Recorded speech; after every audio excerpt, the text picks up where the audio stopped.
Friends, எல்லோரும் நல்லா இருக்கீங்களா? இன்றைக்கி முருகனுக்கு பிறந்த நாள். ஆனால் முருகனோட நான் ரொம்ப சந்தோஷமாக இருக்கேன். ஏன்னு கேட்டால், என் வாழ்நாளையில் இது நடக்குமா அப்படின்னு நினச்சேன். நிறைய பேர் சொல்லி கேள்விப்பட்டிருக்கேன், ஆனால் என் வாழ்க்கையில் நடக்கலை. ஆனால் இன்னைக்கு முருகனோட பிறந்த நாள் அன்னைக்கு நடந்துருச்சு. அது என்னன்னா, எனக்கு அம்மா போட்டிருந்துச்சு, இன்றைக்கி 3வது தண்ணி ஊற்றணும், வெயிலில் வச்சு தான் ஊற்றணுன்ட்டு சொல்லிட்டாங்க. என்ன நான் பண்ணுறதுன்னு தெரியல. சரி, காலையில் எழுந்திரிச்சிட்டு சாமியை நினச்சி கும்பிட்டுட்டு பல் விளக்கிட்டு மூஞ்சி கைக்கெல்லாம் கழுவிட்டு திட்டினாலும் பரவாயில்ல சொல்கிறேன், பிரசாதம் செஞ்சுருவோம் அப்படின்ட்டு பிரசாதம் செஞ்சேன்.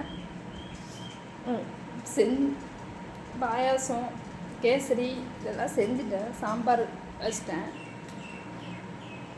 சாப்பாடு ஆக்கிட்டு இருக்கும்போது திடீர்னு எனக்கே தெரியல ஒரு யோசனை வந்துச்சு. வருஷம் நம்ம கோயிலுக்கு போயிடுவோம், முருகனை பார்ப்போம்.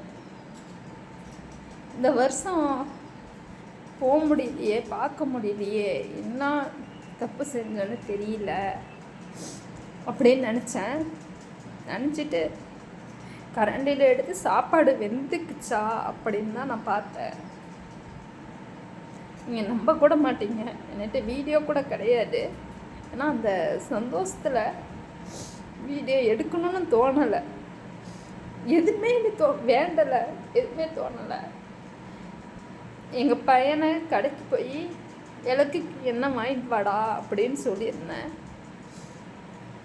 எங்கள் பையன் வாங்கிட்டு வரப்போ அம்மா அம்மான்னு கத்துனா வெளியே இருந்து. ஏண்டானதுக்கு, அம்மா நம்ம வீட்டுக்கு மயில் வந்துருக்குதும்மா அப்படின்னா. நிச்சயமா சொல்கிறேன், கரண்டி எடுத்து சாப்பாடு தான் நசுங்கினேன். கீழே கூட அந்த கரண்டியை வைக்கல. நான் என்ன நினச்சேன், போக முடியலையான்னு.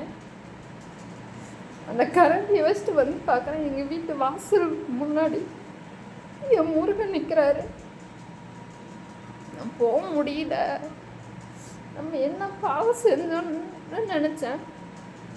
இந்த வருஷம் எவ்வளோ தங்கிடும், போகக்கூடாது வெளியே அப்படின்னு நினச்சேன். ஃபஸ்ட்டு என்ன சொல்கிறதுன்னு தெரியல, அழுதுட்டேன். அந்த நிமிஷம் என்ன பேசுறது என்னன்னு சுத்தமாக தெரியல. அழுதுட்டேன். எதுவும் வேண்டவும் இல்லை, எதுவும் இல்லை. பார்த்தோம் தனி தான் வந்துச்சு என்னை அறியாமல்.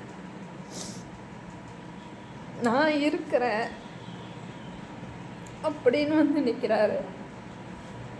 ஏன்னா இந்த வீட்டுக்கு இந்த வீட்டுக்கு வேறு வீட்டுக்கு, நான் இந்த வீட்டுக்கு 6 வருஷம் ஆகுது.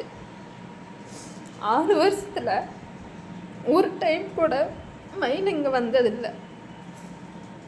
ஆனால் இன்னைக்கு சாப்பாடு செஞ்சுக்கிட்டு நினைக்கிறேன், என் முருகன் நான் இருக்கிறேன் அப்படின்னு என் வீட்டுக்கிட்ட நின்னாரு. நீ சொல்லணும்னு நினச்சேன், சொல்லிட்டேன். என் முருகன் எனக்கு துணையாக இருக்கார், நம்மளுக்கு துணையாக இருக்கிறாங்க. ரொம்ப சந்தோஷமாக இருக்கு. எதுவும் வார்த்தை இல்லை. வெற்றிவேல் முருகனுக்கு அரோகரா.